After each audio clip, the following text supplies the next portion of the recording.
Journée mondiale des sols. La journée mondiale des sols se tient chaque année le 5 décembre afin d'attirer l'attention sur l'importance d'un sol en bonne santé et préconiser la gestion durable des ressources en sol. C'est en long que cette journée célébrée chaque 5 décembre est sur recommandation de l'Union internationale des sciences du sol depuis 2002.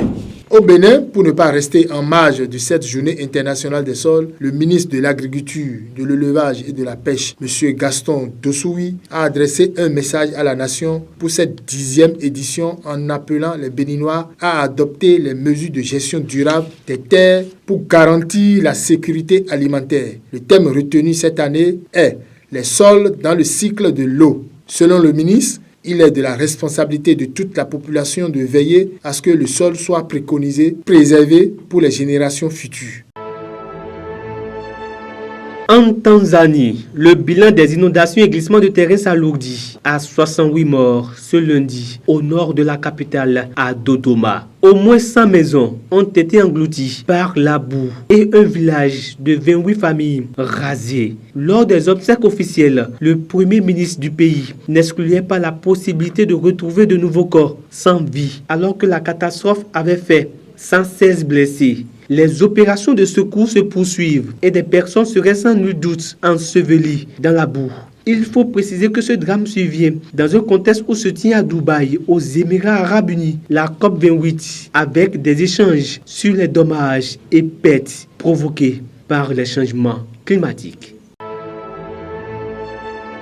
En Guinée-Bissau, le président Umaro Sissoko Embaló a décidé de dissoudre le Parlement dominé par l'opposition lundi, 3 jours après des affrontements armés qu'il qualifie de tentative de coup d'État et qui plongent ce pays d'Afrique de l'Ouest dans une énième crise.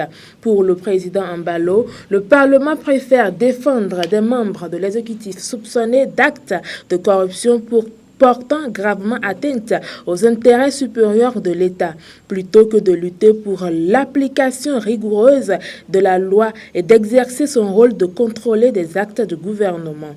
Il faut rappeler que la Guinée-Bissau évolue dans une instabilité politique chronique et a connu depuis son indépendance en 1972 une kyrielle de coups de force.